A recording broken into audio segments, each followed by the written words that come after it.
Hi everyone, and welcome to this painting tutorial. Today, we're going to tackle a palace guard from Quartermaster 3D, a bodyguard from my Dunes of Qarath army. The goal is to paint this miniature quickly in just 20 minutes using a simple color scheme, perfect for mass battles in 28mm. If, like me, you have a large army to assemble, around 200 miniatures, this color scheme of cream white, orange, blue, red, and gold will help you get it done quickly while still looking great. So, let's get started. After priming the miniature in brown, we'll go straight in with a coat of mummy robes over the entire figure, avoiding the recesses. The key here is not to thin the paint too much and not to overload the brush. We're aiming for a rough dry brush to keep the brown visible in the shadow areas. Next, I'll go over with a second coat of mummy robes, but this time only on the areas I want to paint in linen color, like the robe and the mask of the guard. For the base, I'll use desert yellow, leaving some brown underneath to create a nice natural gradient.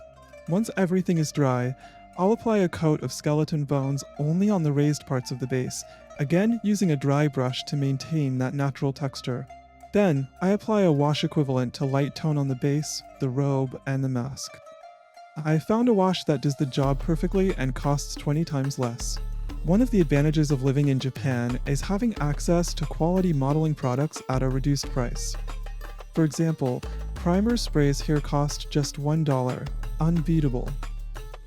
Coat of matte black just on the weapon to make the metal I'll add later stand out. Once the wash is completely dry, I add a light layer of mummy robes on the robe and mask. This keeps the gradient, but helps to tone down the shiny and overly dark effect of the wash. For the skin, I apply 2 thin coats of Barbarian Flesh. Then, the belt and the loincloth are painted in diluted lava orange to make use of the brown-white gradient we created underneath. The metallic parts, like the armor and accessories, are done in greedy gold, and the wrappings in leather brown. On the first few miniatures of this unit, I applied a strong tone wash on the leather brown to make it pop, but I'm not sure it really makes a difference. The shoes are painted with diluted oak brown, and for the pants, I use deep blue, also diluted. You can even go for a lighter blue by diluting it more if you want. For the sword, which was primed in matte black, I apply a coat of plate mail metal. Finally, I use a flesh wash on the gold parts and the skin. While that dries, I give the base's edge a fresh coat of brown. To finish off, I add a bit of red tone to the lava orange, and that's it. This palace guard is ready to join his comrades in defending the local despot's palace. I hope you enjoyed this tutorial. It's a very simple but effective color scheme to get an army ready quickly.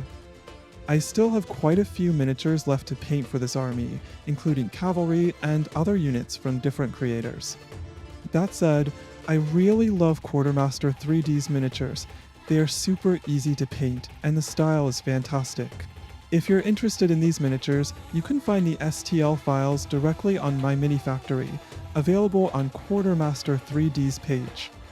And if you don't have a 3D printer, no problem. You can always go through Proxywars to buy the printed models,